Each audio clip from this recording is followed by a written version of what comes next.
Le piège de la crise s'est refermé sur la Grèce et sur ses artistes. Difficile de lui échapper, comme l'exprime sur la scène du théâtre Peka d'Athènes la danseuse Mariana Tsagaraki sur une musique d'Anastéréopoulou lors d'une performance baptisée Eremos, désert en grec. Un désert qui évoque le traumatisme de la dépression économique et sociale que vit le pays depuis plusieurs années maintenant. Le monde de la culture grecque l'a subi également par des mesures d'économie évidemment, mais il semble y puiser aussi une formidable source d'inspiration. Car même dans le tunnel, la lumière reste à portée de vue. J'ai ressenti par son attitude combien cette femme voulait retrouver la liberté.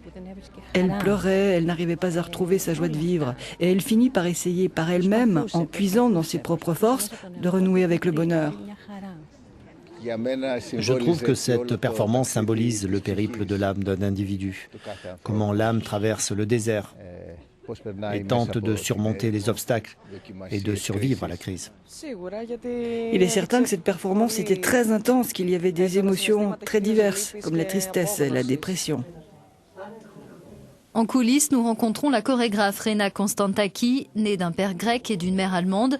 Après avoir exercé en tant que psychologue auprès de toxicomanes et de détenus, elle dit aujourd'hui soigner la société.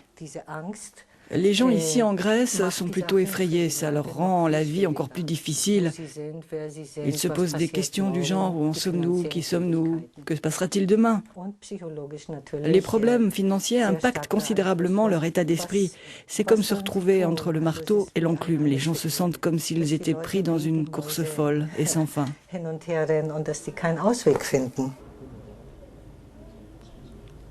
Rena l'assure, le théâtre et la danse permettent de faire sauter les verrous émotionnels et psychologiques que la crise a placés en chaque individu. Dans cette performance, je montre ce sentiment d'agression qui est omniprésent. Dans un premier temps, cette agression est dirigée vers le monde extérieur. Mais ensuite, comme c'est le cas en général lors d'agressions, l'agression change de cible. Elle vise la personne elle-même. C'est ce que j'essaie de montrer parce que cette agression autodestructrice devient une tendance dangereuse à notre époque, ici en Grèce. Les couches populaires comme les classes moyennes sont agressées et les artistes en sont les témoins privilégiés, d'ailleurs peut-être davantage que les experts en économie. Via les réseaux sociaux, nous prenons contact avec Blips, un graffeur sensible à l'évolution de la société grecque. Avant, vous savez, les Grecs étaient des gens vraiment ouverts d'esprit, mais ils deviennent de plus en plus renfermés sur eux-mêmes.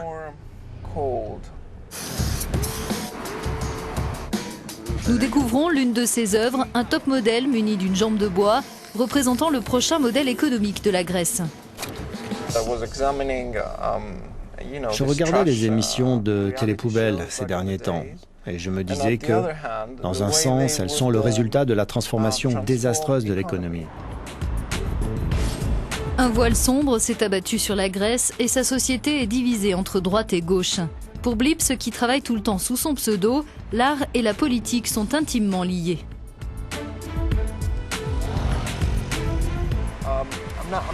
Je ne pense pas que la mondialisation est une bonne chose quand elle s'impose et qu'elle efface toutes les différences.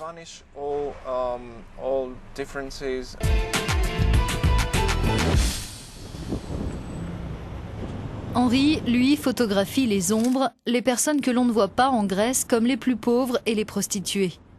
C'est le nom du projet sur lequel il travaille et qu'il a choisi d'inscrire dans la durée. En revenant jour après jour dans les mêmes hôtels miteux et en fréquentant les exclus, une relation de confiance s'établit et ce n'est que dans un deuxième temps que l'artiste sort son appareil. D'origine albanaise, il connaît bien cet univers, il a lui-même grandi dans ce quartier.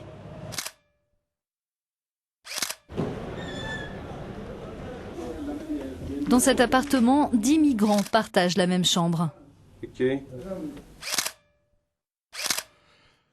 Ok, mes photos sont parfois dures, mais elles reflètent la réalité. En les montrant, cela nous donne encore plus l'espoir de changer les choses. Voir la situation telle qu'elle est donne davantage d'espoir et de courage. Henri fait partie du collectif de l'ère de la dépression, dont l'objectif est de donner à voir toutes les dimensions de la crise. représenter son impact au fil des années pour l'ensemble des catégories sociales. C'est un travail d'archive destiné aux générations futures, souligne le commissaire du projet. C'est quelque chose de nouveau, c'est une nouvelle forme d'expression artistique. Ce qui est extrêmement important, c'est que c'est une œuvre collective. Le nom du projet, l'ère de la dépression, ne se réfère pas seulement à une époque, à un événement historique comme la Grande Dépression qui a eu lieu il y a longtemps aux États-Unis, mais aussi à un état d'esprit, à ce que les individus ressentent. Le mot dépression n'a pas été choisi au hasard. Les espoirs perdus, c'est aussi un thème que l'on retrouve chez d'autres créateurs, comme le romancier reconnu Christos Ikonomou. Pour lui, il faut trouver de nouvelles pistes pour unifier la société grecque. Les violences et les agressions sont aussi présentes dans mes récits, mais elles sont en filigrane. Pourtant, il est vrai qu'au sein de la société en Grèce, cette violence est présente à bien des égards. Et c'est une chose qui me terrifie quand je pense à l'avenir de ce pays. L'insécurité et la peur sont un terrain fertile pour la haine.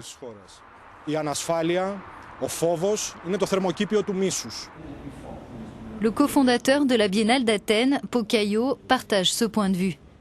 Dans cette peinture, il évoque la violence du mouvement d'extrême droite Aube dorée. On est arrivé à un tel point où on ne peut plus avoir confiance en nos concitoyens simplement parce que ce sont des êtres humains. On ne se fait plus confiance les uns les autres. On est confronté à la violence comme jamais dans le passé.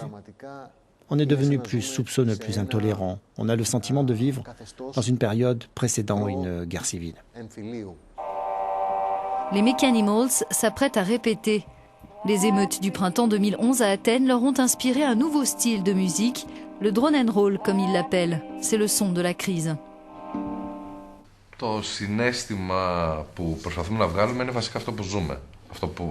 Les sentiments qui se développent en nous et que l'on met dans notre musique s'appuient sur ce qu'on vit au quotidien. Peut-être que l'on rend les choses un peu plus poétiques, mais dans le fond, c'est une réflexion sur la brutalité à laquelle on est confronté tous les jours. Ce qui a changé, et pour moi c'est ce qui fait la différence, c'est qu'un jeune de ma génération n'a plus foi en l'avenir de ce pays.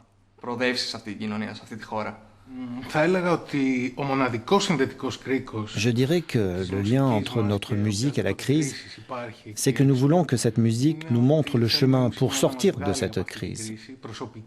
On parle de crise personnelle, sociale, politique, économique, de toute nature. Et la musique, c'est notre arme.